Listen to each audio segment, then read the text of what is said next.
Hey everybody, Economic Ninja here. I hope you are doing great. I'm doing great. It's a beautiful morning. I don't know when this video is going to come out, but I'm just going to grab my coffee and have a sip with you. If you haven't gotten your coffee, pause this video. But before you pause it, hit the thumbs up button. Shameless plug. We're going to be talking about the anatomy of a bear market. Even the Fed can't rescue the market if earnings tank. This is going to be a good one.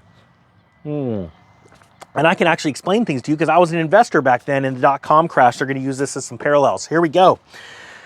It says, if you were trading or investing from 2000 to 2002, today's stock market action likely gave you a sense of deja vu.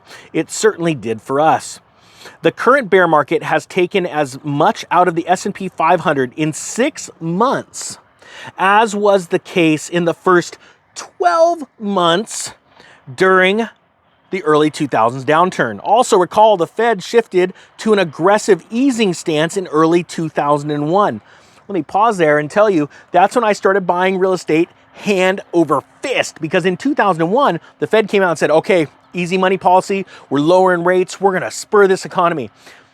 And I just bought my first house and I'm looking around and I'm going, well, my mortgage is at 7.25 and it's about to start lowering. Well, what I was able to afford, I bought what I could afford when I bought my first house, and I'm like, wait a minute, next month it's gonna be cheaper? That means I could afford the house down the street with three-car garage. And I started thinking to myself, I'm going, wait a minute, if I'm thinking that, I didn't go out and buy the 3-car garage, just, it was years later and $1 million later that I went and did that. But it's because of this. I went, whoa, if I feel that way, that means everyone else is gonna feel that way. That means they're gonna buy, baby, buy. And so I started buying houses aggressively. I bought my first rental about 8 weeks after my first house purchase, and then I just went to town. I went crazy after that. So, going back to the story, it's very interesting. It says the Fed shifted to an aggressive easing stance in early 2001, and that did nothing to end the bear market because of uncertainty around corporate earnings, which fell by 32%. Now, think about that. We'd had this huge bull market in stocks, and it wasn't only in techs, but tech drove, the dot-com stocks drove a bull market in stocks for many years, right? So all kinds of earnings were increased because of a wealth effect. As you were investing in tech stocks and those companies were booming and they were hiring people like crazy. I had a friend of my father's worked for JDS Uniphase, a laser corporation. They made lasers, all kinds of things. He got his degree and his wife got his degree, and they were laser technicians, and they made stupid amounts of money, just stupid amounts, because they got hired with JDSU.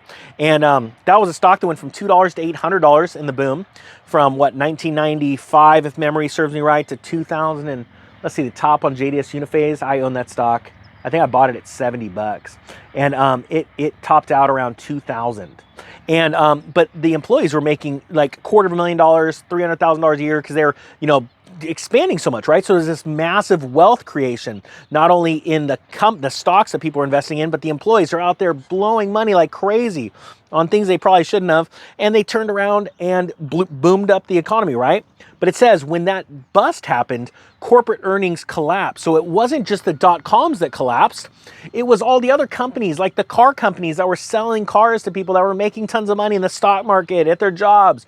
That's what's happening right now, okay? So I want people to understand, like, this is a great story. I'm going to link it below because you need to draw parallels, okay? There are very few people on YouTube that were actually active, not only investors, but accredited investors during those times of the dot-com. I wasn't accredited back then. I was a new investor in 1998, right, in stocks. It wasn't until 2004 or 5, I became accredited, and then started to do different types of like oil investment stuff during right before the Great Recession started. But you got people on YouTube right now or the internet, boasting about what they're doing. You're going, yeah, you're in a bubble. It just went pop. So here we go.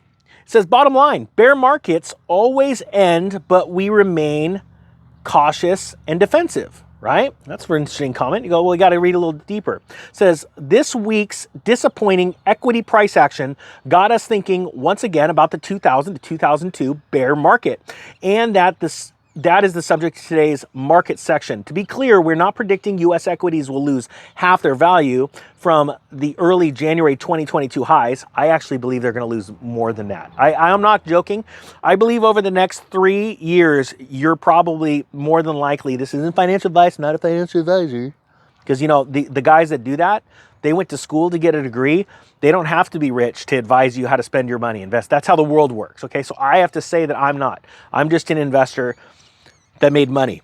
So don't take advice from me. Sense the sarcasm. Don't take advice from me. Let's just stick with that. No sarcasm. Okay, so get on point, ninja. All right, so it says right here, the point to understand, and again, I believe we're going to lose about 80% of the value of the S&P from its highs, okay? Not tomorrow. I don't know when. I don't have a crystal ball.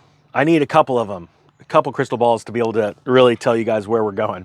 All right, the point here is to understand the contours and narratives of a lengthy bear market, and for that, there is no better case study in the modern era than 2000 to 2002, and I think that is an absolutely great parallel that they're drawing.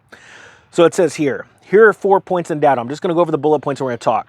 Number one, U.S. large caps have declined much more quickly in 2022 than the start of the early 2000s bear market. That is evident. I want you to read about it, but it's because of the amount of money that has been shoved into the system, baby.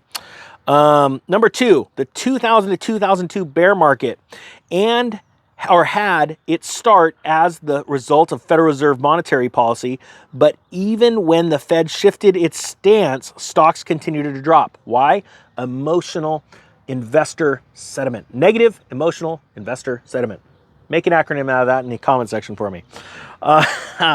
Let's see. Number three, corporate earnings declined from 2000 to 2001 because of the March to November 2001 recession, and the bear market lows came after the lows for earnings power. Remember, guys, I've talked to you before about why how construction is a lagging indicator to the health of a real estate market. That's because it takes a long time for contractors or guys that own construction companies like me to go, hey, we should build. It looks like it's a good thing. By then, we're already topping, right? But all you see is homes being built. You're like, oh, it's a strong market. No, it's not. It's because a bunch of people thought too late. The smart money got out already, right? Well, it's the same thing with earnings. Remember, earnings, it's like recessions. You know, we're waiting for some guy with his college degree that works on CNBC to come out and go, all right, guys, it's official. We're in a recession. Well, how do you know that? Well, because the data is now in, and I can look back into history because of data, and we're screwed. We've actually been in a recession for 6 months. Well, thanks a lot, Sherlock. That's great knowing it. I've got boots on the ground. I'm a business owner. I can tell you right now we're in a recession, but we're still waiting for the super smart people on TV to tell you that. And then what's going to happen? More panic. The algorithms wake up because there's a computer program out there that's sleeping. Goes, huh? What? What do you mean recession? Sell! And they sell your stocks. And it causes a cascading effect. You can't make this crap up. It's crazy. It's like robots are just running everything. Number four.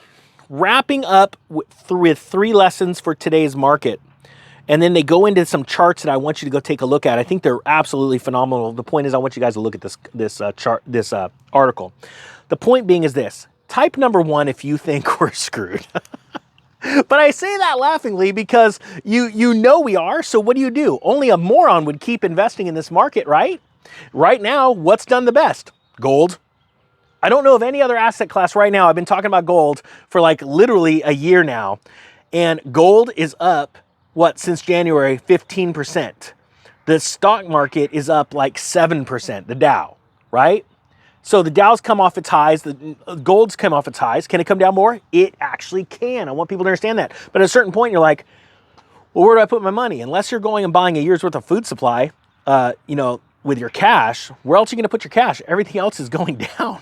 I mean, real estate, it's already starting to turn. That's going to be a falling knife. So the point being is I wanted you to show these parallels. These are very important. I talk about cycles all the time. This is my third investing cycle that I've been through. As a matter of fact, 2015 was actually a cycle, but the Fed did something that they cannot do anymore. I've talked about it in numerous videos. I don't want to be a broken record. But so technically this is my fourth cycle that we've been investing in. And I did make money from the downturn of the Dow when the Dow lost 20% in 2018. But anyway, my point being is this.